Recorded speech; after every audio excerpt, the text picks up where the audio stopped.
that a refusal to change and a refusal to adapt has actually led many civilizations to total extinction. I am Dr. Praveen Anvekar, orthopedic surgeon from Davangere. My concern is, while the whole world is fighting against coronavirus and its impact on human life, how in India we can reduce its impact when the people around us, those who are ignorant, don't follow the basic rule of lockdown and social distancing. Can you please help regarding this and explain? This is not time for bravery, carelessness, or rebellion. A refusal to understand the gravity of the situation is not only prevalent in India but in many other countries too. Many nations and communities who have taken the COVID crisis lightly are today paying a huge price. Can you believe it? They are actually having to choose whom to give the ventilator and support and whom not to. We Indians are very lucky that our government woke up much before other governments did and imposed restrictions. Look at it this way.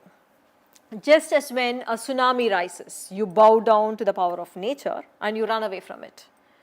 The coronavirus is a force of nature. Bow down to it.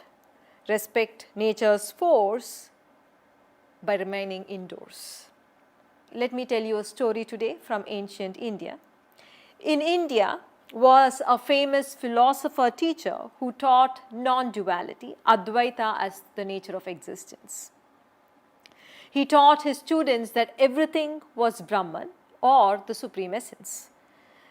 One day in a clearing outside a forest, he was teaching that. He was teaching human beings, animals, trees, bugs, earth and sky, all was Brahman.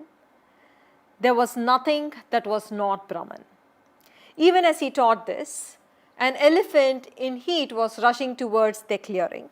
Listening to the warning shouts of the mahout, the teacher and the students all ran to safety except one student. He stood in front of the elephant that was going crazy in spite of the mahout shouting from its back.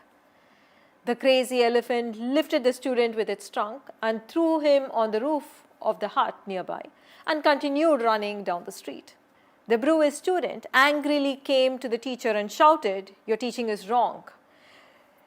If I am Brahman and the elephant too is Brahman, why did it hurt me?"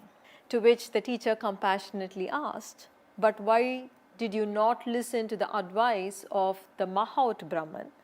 That is why you had to pay the price."